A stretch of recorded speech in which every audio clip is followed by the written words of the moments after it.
আমি record on করছি। এখন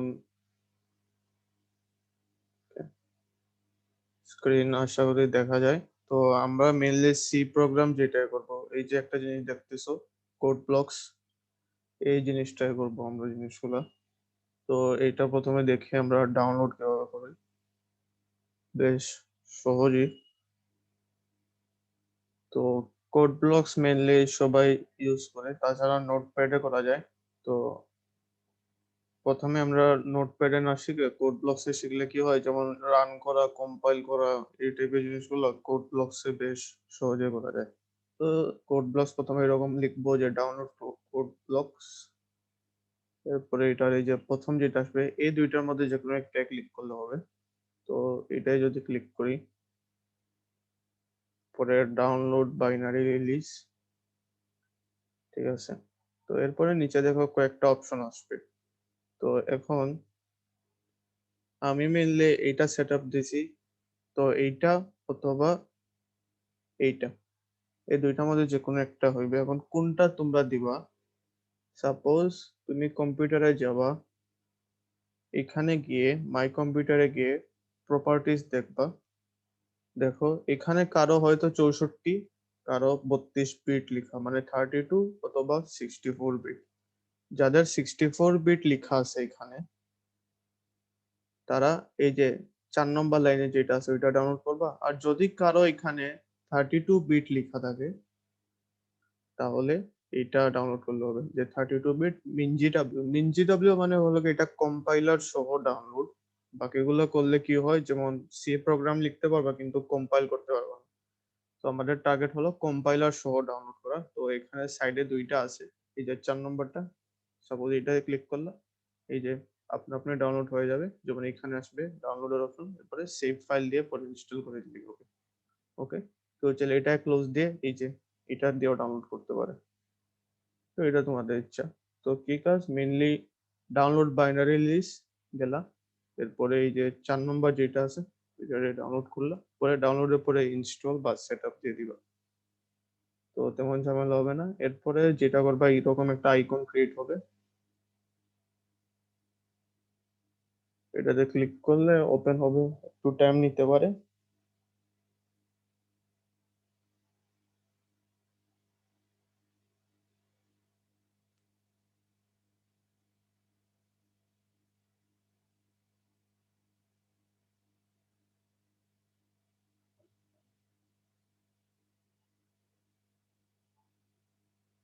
ওকে, তো এইরকম আসে জিনিসটা।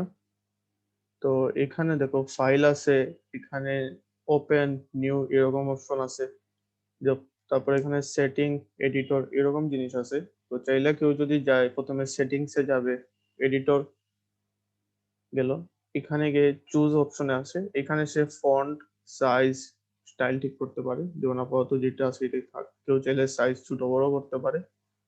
এরপরে এখানে প্রথমে ফাইল, যা করবো নিউ। ওকে, নতুন কোনো ফাইল, নতুন প্রোগ্রাম লিখতে হলে আমরা এইভাবে লিখবো, ফাইল নিউ। এরপরে এখানে যে এমটি ফাইল আছে, এমটি ফাইলটা ওপেন করে দিব। ওকে, এইভাবে একটা নতুন ফাইল ওপেন করব। পরে কি করব, ফাইল, সেভ ফাইল দিয়ে দিব। সেভ ফাইলের একটা নাম রাখতে হয়, আর কোন ফোল্ডারে সেভ করব এটা। তো সাপোজ আমি দিলাম ফার্স্ট সি দিলাম। ওকে, পরে জাস্ট সেভ দিলেই হবে। তো আমাদের প্রথম কাজ হলো গিয়ে একটা মানে কোড ব্লকস ডাউনলোড করা। কোড ব্লকস ডাউনলোড করার পরে যে প্রোগ্রামই লিখি না কেন, আমাদের কাজ হবে গিয়ে প্রথমে নিউ ফাইল ক্রিয়েট করা। নিউ ফাইল ক্রিয়েট করার পরে এটার সাথে সাথে সেভ করে দেওয়া। সেভ না করলে বেশ ঝামেলা হয়, যেমন লেখাটা সুন্দরভাবে আসে না। তো সেভ করার ফলে লেখাটাও ভালোভাবে আসে, প্লাস নতুন ট্যাব ব্র্যাকেট দিলে খুব সুন্দরভাবে বুঝা যায়। তো প্রথম কাজ হলো গিয়ে নিউ ফাইল ওপেন করা, এরপরে এটা সেভ করে গেল। ওকে, তো দেখো প্রথমে যা লিখতে হয়,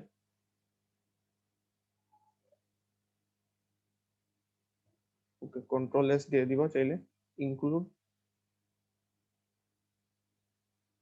standard input output dot H.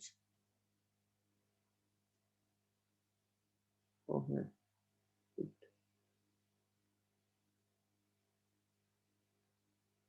এখানে ডট সি লিখতে হবে। হ্যাঁ, আচ্ছা, তো আমি আবার দেখাই জিনিসটা। ফাইল নিউ দিয়ে এমটি ফাইল, এরপরে ফাইলে গিয়ে সেভ ফাইল, ধরো ফার্স্ট ডট, এরপরে সি লিখতে হবে, নাহলে সিভ ফাইল যেটা বুঝবে না, এটা আমি আগে করিনি, তো সি লিখবা, সেভ দিয়ে দিব। ওকে, এরপরে লিখতে হবে এস, দিলে include standard input output dot H, পরে ইন্টিজার মেইন। জাস্ট একটা ক্লিক করলে দুইটা ব্র্যাকেটে চলে আসে, এটা ভালো জিনিস। তো প্রথমে দেখো একদম নর্মালি যদি কেউ প্রিন্ট করাতে চায়, যেমন প্রিন্ট এফ দিল, এরপরে কোটেশন দিল, দেখো দিস ইজ ফার্স্ট প্রোগ্রাম দিয়ে সে নিউ লাইন দিয়ে দিল, এরপরে লাস্টে একটা সেমিকোলন দিয়ে দিব। ওকে, তো এই তো তার লেখা শেষ। এরপরে কেউ চাইলে F9 ক্লিক করতে পারে, অথবা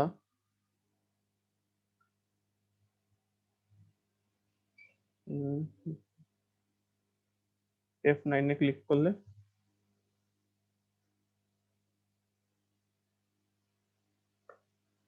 F9 ক্লিক করলে এই যে আউটপুটটা চলে আসবে। তো এইভাবে করা যায়, অথবা রানে গিয়েও করা যায়। তো রানের এটা আপাতত থাক। তো আমরা কি করব, যে কোনো প্রোগ্রাম লিখবো, লিখে পরে F9 ক্লিক করব, কিবোর্ডে যেটা আছে F9 ক্লিক করলে এরকম আউটপুট চলে আসবে। ওকে, এই গেল একটা কথা। এরপরে যে কোনো নর্মাল ইনপুট, যেমন ইন্টিজার নিলাম a ইকুয়াল টু 10 দিয়ে দিলাম, পরে আমরা কি করব, এই a এর মানটা প্রিন্ট করব। সাপোজ লিখলাম the number equal to, a এর জন্য আমরা ফরম্যাট স্পেসিফায়ার ইউজ করব %d, কমা a। তো এটা যদি F9 ক্লিক করি, F9 ক্লিক করে রান হবে, দেখো the number is 10। তো এটা হলো গিয়ে অ্যাসাইনমেন্ট, ভেরিয়েবল অ্যাসাইন করে দিলে, মানে ভেরিয়েবলের মান বলে দিলে এটা এইভাবে চলে আসে, অ্যাসাইন করা। তো দেখো এটা হলো সিঙ্গল লাইন কমেন্ট, একটা লাইন। আর এখন যদি আমি পুরোটাকে একসাথে করে দিই, এটা হলো মাল্টিপল লাইন কমেন্ট, যেটা শুরু হয় একটা স্ল্যাশ, এরপরে স্টার, আর শেষ হয় স্টার আর স্ল্যাশ দিয়ে। তারপরে ধরো আরেকটা আমি ভেরিয়েবল নিব, ইন্টিজার এক্স, ধরলাম এটা আমি ইউজারের কাছ থেকে ইনপুট নিব, scanf %d, কমা, এরপরে বলে দিতে হবে এন্ড এক্স, মানে এই যে আমি ইনপুট নিব এই মানটা এক্স এ গিয়ে স্টোর হবে। পরে সিম্পলি printf %d, এখানে জাস্ট কমা এক্স, মানে এক্স এর মানটা প্রিন্ট করে দিব। তো এখন F9 এ দিলে, যেমন 15 নিল, 15 প্রিন্ট করে দিব। চাইলে এখানে কেউ কিছু লিখতেও পারে, the number is, F9 এ দিবা, একটা কিছুই আসবে না যত সময় পর্যন্ত না আমি ইনপুট দিই। সাপোজ 45 লিখলাম, the number is 45, এরকম চলে আসবে। তো এই তো দেখলাম একটা সংখ্যা, কেউ চাইলে দুইটা সংখ্যা নিতে পারে, সাপোজ x, y। তো এখানে এরকম লিখবে %d, %d, দুইটা %d, এই জন্য দুইটা আমার ইউজ করতে হবে, এন্ড y। তো ধরো এখানে আমরা সাম প্রিন্ট করতে চাই, the sum is x, y। তো এখন দুইটা সংখ্যা আমার ইনপুট নিবে এখানে বলছি, আর এই দুইটার সাম আমার এখানে দেখাবে, কারণ সাম বলে দিয়েছে এখানে %d, মানে একটা ইন্টিজার সংখ্যা প্রিন্ট করাবে। কোন ইন্টিজার সংখ্যা, এক্স আর ওয়াই, যে দুইটা আমি ইনপুট নিছি ওই দুইটা যোগফল। F9 দিলাম, সাপোজ একটা নিলাম 10 আর একটা নিলাম 14, সাম ইজ 24। এটা অত্যন্ত স্বাভাবিক জিনিস, কেউ চাইলে এইভাবে করতে পারে, যেমন নিল integer sum equal to x plus y, পরে এইখানে সামটা দেখিয়ে দিই, সেম আউটপুট। 10 আর 14 নিলে এইভাবে 24 চলে আসে। তো এটা গেল সাম। চলো এখন আমরা দেখি এভারেজ বা যে ভাগেরটা, বা কেউ চাইলে এখানে গুণ দেখতে পারে, সাপোজ ইনটু, স্টার আছে তোমাদের এখানে, স্টার চিহ্ন যেটা, এটা দিতে হবে। একটা সংখ্যা নিলা 4 আর একটা সংখ্যা নিলা 7, তো এখানে 28 চলে আসছে গুণ। আবার কেউ চাইলে যদি এটা মডুলাস দেখতে চায়,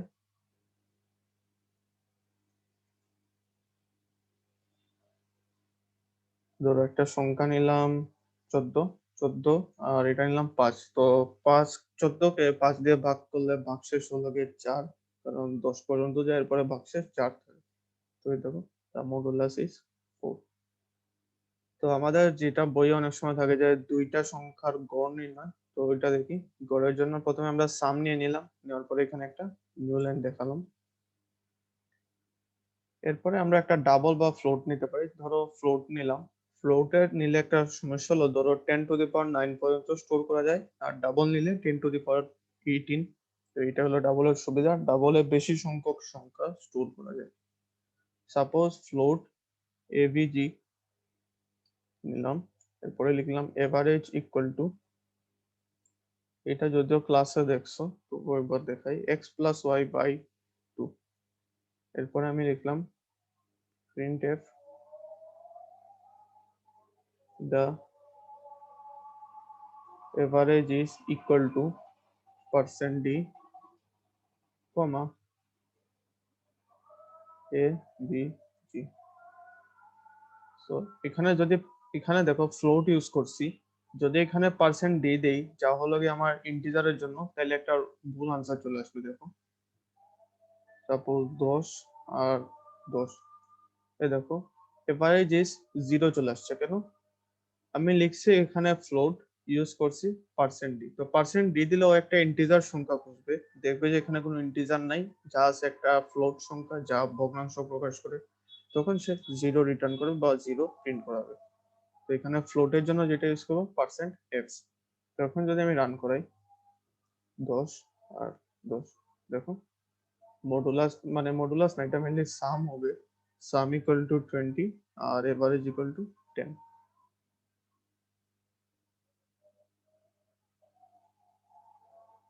ওকে,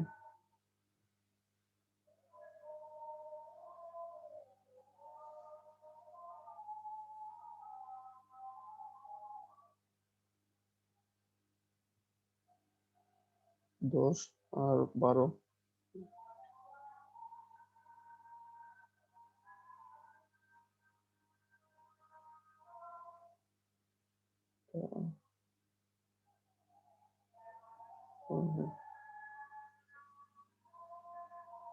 ওকে, এই যে 10 আর 12 যদি ইনপুট নেই, তাহলে বলে সাম ইকুয়াল টু 12 আর এটার এভারেজ হলো কি 11।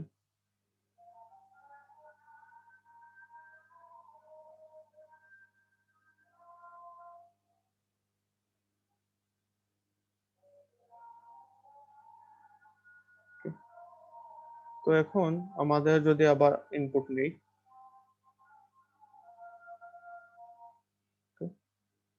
10 আর 11 যদি ইনপুট নেই, তাহলে দেখো এটার সাম আসে 21, কিন্তু এভারেজটা চলে আসে 10 + 11/2, মানে 10.5 টাইপের কিছু হওয়া উচিত, কিন্তু এভারেজের আনসার চলে আসে জাস্ট 10। কেন? এই যে দুইটা 10 আর 11 দুইটাই ইন্টিজার, দুইটাকে আবার 2 দিয়ে ভাগ দিয়েছি যার একটা ইন্টিজার, তো ইন্টিজারকে ইন্টিজার দিয়ে ভাগ দিলে এটা একটা ইন্টিজার সংখ্যা রিটার্ন করে। আচ্ছা, F9 দিয়ে রান করা যায়, অথবা এখানে যে একটা চিহ্ন আছে রান, এটা দিয়েও রান করা যায়। তো এই জন্য যা করব, জাস্ট এটার আগে লিখে দিব ডিইউ, বা ফ্লোট যেহেতু ইউজ করছি FLO ফ্লোট। তো এখন যদি আমি এটাতে ক্লিক করি 10 আর 11, তাহলে এটাতে বেশ ঝামেলা হয়।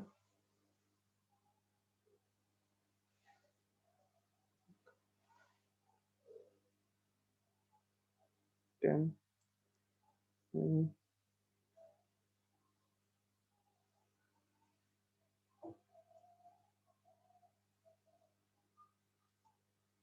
এখন ঠিক চলে আসে।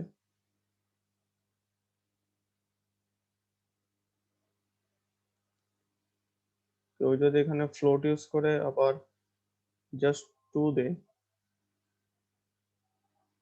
তাহলে 10 আর 11 এর আনসার 10.5। এখন ঠিক আছে। তো কি করছি, জাস্ট এই দুইটা আমি ইউজ করছি, আর জাস্ট এইটার আগে আমি ফ্লোট দিয়ে দিছি। ফ্লোট দিলে কি হয়, এই অ্যান্সারটাকে সে, এটা যে ইন্টিজার আসছে, ইন্টিজারকে সে ফ্লোটে কনভার্ট করে ফেলে। আর এই জিনিসটার নাম হলো গিয়ে টাইপ কাস্টিং। তো অনেক সময় যে প্রশ্নে আসে যে টাইপ কাস্টিং কি, তো একটা ডাটা টাইপকে আর একটা ডাটা টাইপে রূপান্তর করা, এই জিনিসটা হলো গিয়ে টাইপ কাস্টিং। এখানে আমরা টাইপ কাস্টিং এর কি করছি, ইন্টিজার টাইপ ছিল, এটার আগে জাস্ট এই ফ্লোট ওয়ার্ডটা লিখে এটাকে আমরা ফ্লোট বা দশমিকে রূপান্তর করছি। আবার দেখি রান করে, সাপোজ 14 আর 15, আবার ঝামেলা করে এটা। তো এখানে অনেক সময় 2.0 দিলে কাজ করে, 14 আর হ্যাঁ এখন কাজ করতেছে 12.50।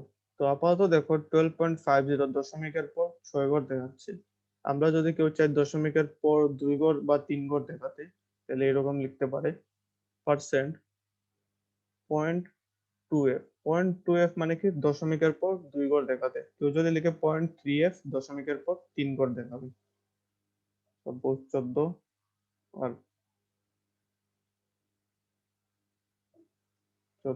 আর 15, এই দেখো 0.3f ইউজ করছে, এই জন্য দশমিকের পর 3 ঘর দেখাচ্ছে।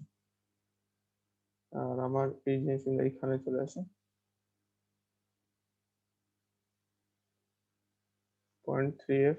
ওকে, 14 15 যদি দেই, এই দেখো 14.50 এখানে চলে আসছে।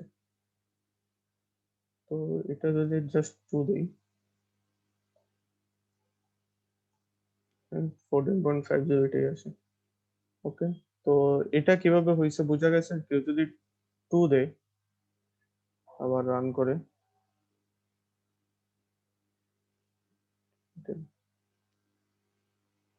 14, হ্যাঁ এটাতে আবার ঝামেলা করে, তাহলে এখানে আমার 2.0 ইউজ করতে হবে।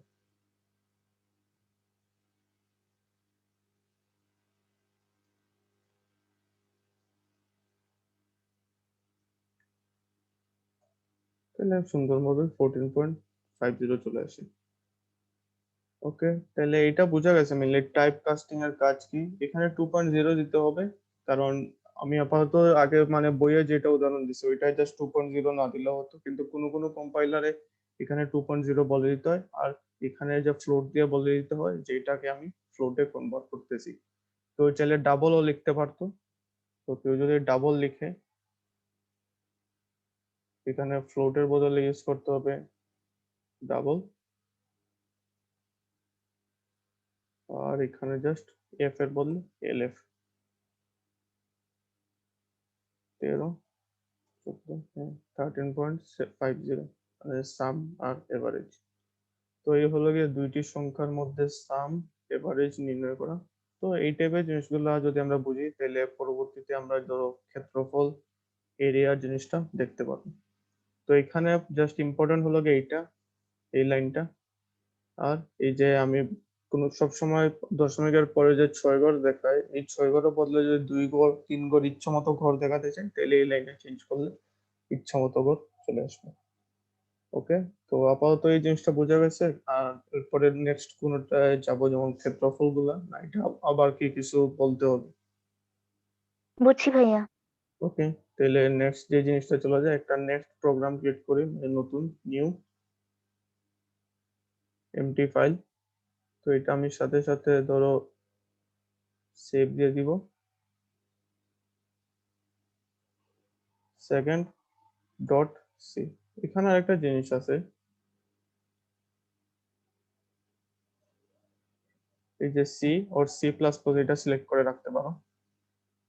তাহলে কি হবে, যদি আমি সেকেন্ড দিয়ে দিই, দিয়ে দিলে জাস্ট সেভ করলে অটোমেটিক সি চলে আসে, মানে পরে এক্সট্রা সি লিখতে হয় না। যেমন আরেকবার দেখবে, file new empty file. Okay, empty file create হয়ে গেল।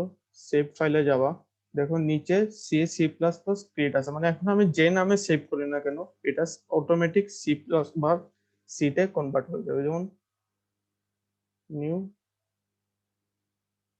প্রোগ্রাম লিখলাম, এই দেখো নিউ প্রোগ্রাম ডট সি আপনা আপনি চলে আসছে। তো এটা একটা সুবিধা। আর কোনোটা যদি সেভ না করে এভাবে আমি চেঞ্জ দিই তাহলে পরে একটা অপশন আসে যে এটাকে আমি সেভ করতে চাই কি করতে চাই না। ইয়েস নো তোমার ইচ্ছা। তো ধরো এখন সেকেন্ডে আসছি, তো include standard input output dot H integer main. এরপরে ধরো আমি একটা বৃত্তের ক্ষেত্রফল এরিয়া অফ এ সার্কেল নির্ণয় করব। তো ধরলাম ইন্টিজার এ বা ইন্টিজার রেডিয়াস, আমি একটা ভেরিয়েবল নিলাম। আমি রেডিয়াসের মান ইউজারের কাছ থেকে ইনপুট নিব %d, এন্ড এ রেডিয়াস চলে আসছে। পরে আমি এটা সেমিকোলন দিয়ে দেবো। তো ধরো আরেকটা ইন্টিজার ভেরিয়েবল নিলাম, area equal to 3.1416 into r into r. তো এরপরে আমি প্রিন্ট করে দেবো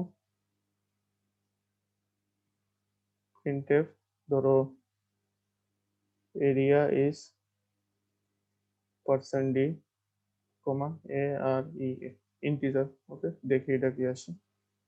তো এখন যদি আমি এইটাতে ক্লিক করি, ওকে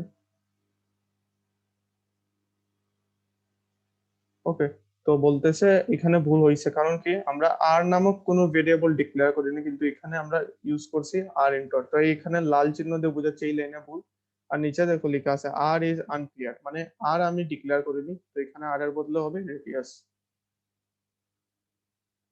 এটা হলো গিয়ে কম্পাইলারের বৈশিষ্ট্য, কোনো কিছু ভুল করলে ওইটা রান করার পরে এরকম লাল চিহ্ন দিয়ে দেখিয়ে দিবে এবং নিচে লিখে দিবে কোন লাইনে ভুল করছি।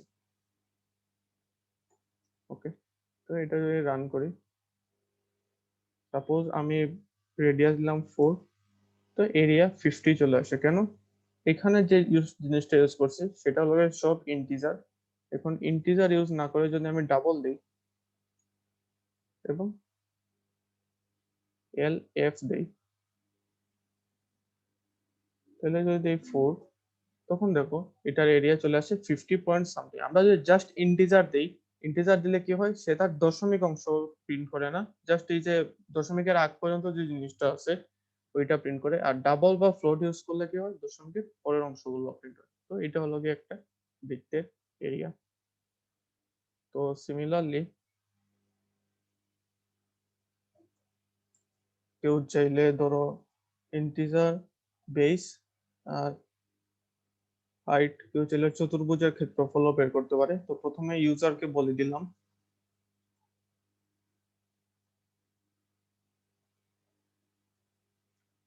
printf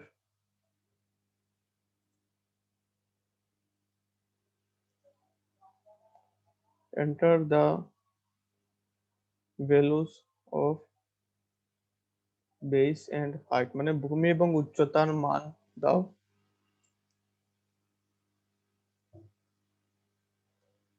সেমিকোলন নিলাম। এরপরে কি করবে, scanf দিবে %d, দুইটা ইনপুট নেবে। কোন দুইটা?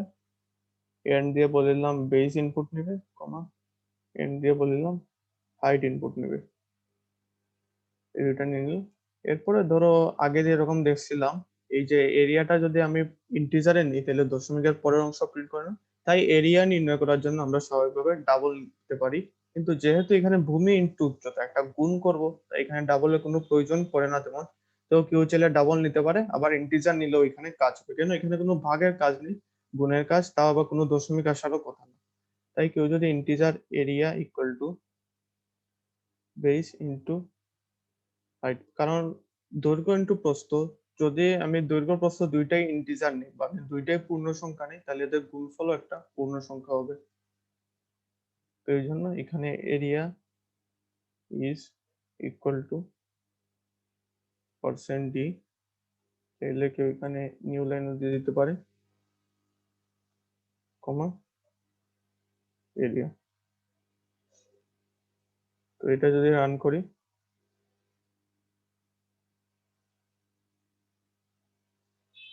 প্রথমে বলতেছে enter the values of base and height. তো এখানে যদি আমি দুইটা লিখি, সাপোজ ভূমি উচ্চতা, তাহলে বলতেছে যে ভূমি ইন্টু উচ্চতা, এদের এরিয়া হলো 50। তো এটাও বেশ সিম্পল জিনিস। বইয়ে আরো দুইটা আছে প্রায় এরকম, ধরো বৃত্তের ক্ষেত্রফল দেখলা, আর এটা হলো গিয়ে চতুর্ভুজের ক্ষেত্রফল। চাইলে ত্রিভুজের ক্ষেত্রফল দেখতে পারো, বা কোনো কোনো ক্ষেত্রে ত্রিভুজের 3 বাহুর দৈর্ঘ্য দেওয়া থাকলেও এই জিনিসটা দেখতে পারো। তো হ্যাঁ, আর সেলসিয়াস থেকে ফারেনহাইট, ফারেনহাইট থেকে সেলসিয়াস, এই দুইটা প্রোগ্রামও নিজে দেখে ফেলবা, এটা বেশ সহজ জিনিস। তো এখন এটার কাজ শেষ, এখন আরেকটা প্রোগ্রামে যাই নতুন। তো ইন্টিজার নিয়ে দেখলাম, এখন ধরো কেউ ক্যারেক্টার ইনপুট নিতে চায়।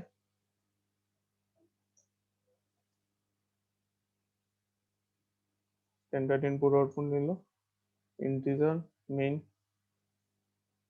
সাপোজ ক্যারেক্টার ch, প্রিন্টএফ দিল। প্রথমে বললো এন্টারে ক্যারেক্টার, এরপরে একটা নিউ লাইন প্রিন্ট হয়ে যাবে। অথবা যদি কেউ নিউ লাইন না দিয়ে জাস্ট স্পেস দিয়ে দেয়, তাহলে দেখি কি হয়। স্ক্যানার দিল, ক্যারেক্টারের ফরম্যাট স্পেসিফায়ার হলো কি %c, কমা এন্ড ch। ওকে, আমরা জাস্ট সিম্পলি প্রথমে এই জিনিসটাকে প্রিন্ট করি, %c নিউ লাইন, কমা ch। ওকে, বলতেছে এন্টার এ ক্যারেক্টার, সাপোজ কেউ ক্যাপিটাল এ দিল, এরপরে দেখো এই এটা সে প্রিন্ট করাচ্ছে। কেউ আবার বোঝার জন্য দিতে পারো যে এখানে লিখে given character is equal to, এরপরে এই এটা চলে আসবে। এন্টার এ ক্যারেক্টার, সাপোজ কেউ স্মল সি দিল, তো এই জিনিসটা আসছে। তো এখানে কি হয়, এটা দিলে নতুন করে রান হয় না, তো এই জন্য এটা দিতে হয় এ বা সি। দেখো the given character is C. তো রান করার জন্য এটা হলো গিয়ে বিল্ড এন্ড রান, মানে নতুন করে কম্পাইল করে রান করবে, আর এটা হলো গিয়ে আগের রান।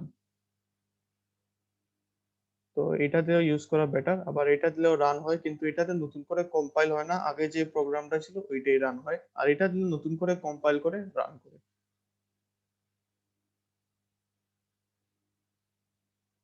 ওকে, তো এখন যদি এই গিভেন ক্যারেক্টারের আস্কি ভ্যালু কেউ দেখতে চায়, %d যদি কেউ দেয়, তাহলে গিভেন ক্যারেক্টার সাপোজ স্মল এ দিলাম, আস্কি ভ্যালু ইজ 97, এ এর আস্কি ভ্যালু 97, এটা বলতেছে।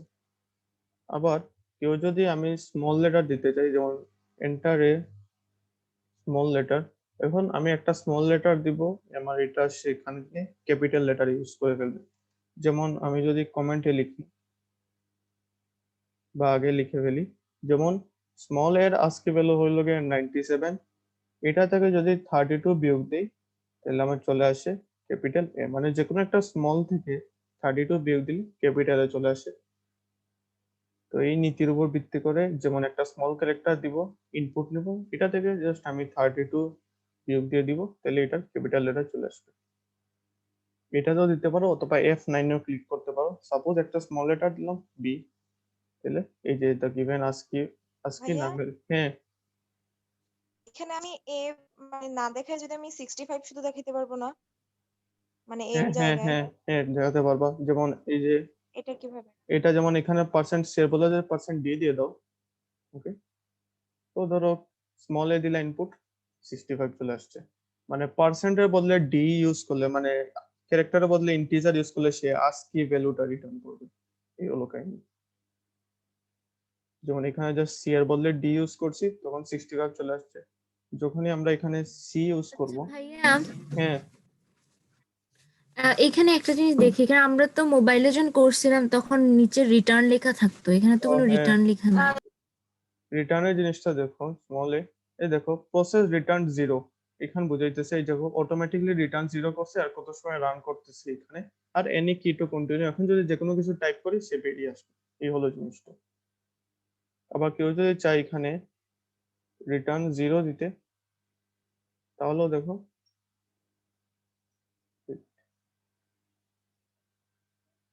আচ্ছা এখানে রিটার্ন 0 দিলাম, তাহলে স্মল এ দিলাম, তাহলে সেম আসছে, তেমন কিন্তু ঝামেলা করতেছে না। মানে প্রসেস রিটার্ন জিরো মানে এই জিনিসটা কাজ শেষ, এখন সে জিরো রিটার্ন করছে, এরপরে যে কোনো একটা কি ইনপুট দিলে সে বেরিয়ে আসবে, এটাই। এটা তেমন ঝামেলার কিছু জিনিস না। মেনলি এখানে রিটার্ন জিরো দিলে যা হয়, রিটার্ন জিরো না দিলেও তা হয়। এটা জাস্ট একটা ভালো প্র্যাকটিস, যেহেতু আমরা এখানে ইন্টিজার লিখতেছি আগে, সেজন্য অনেকে এখানে বলে রিটার্ন জিরো দেওয়া ভালো, কারণ এখানে বুঝে ফেলবে যে প্রোগ্রামটা শেষ। আর আপাতত কি হচ্ছে, প্রোগ্রাম রান হচ্ছে, যে সময় এখানে এসে দেখবে আর কিছু নাই, এই ব্র্যাকেট চলে আসবে, তখন সে বুঝবে যে এটা শেষ, রিটার্ন জিরো আপনা আপনি করে ফেলবে। তো এটা হলো ফাংশন রিলেটেড কিছু জিনিস, তাই রিটার্ন জিরো দেওয়াও যে কথা, না দেওয়াও সেম জিনিস। ওকে, মানে আপাতত বোঝা গেছে এটা কি, মানে রিটার্ন জিরো দিলেও যা আউটপুট আসে, না দিলেও তা আউটপুট আসে। জি ভাইয়া। ওকে, তো এখন ধরো কেউ এখানে ক্যাপিটাল লেটার দিল। তো ক্যাপিটাল লেটার যেমন আমরা দেখছি, ক্যাপিটাল এর আজকে ভ্যালু হলো কি,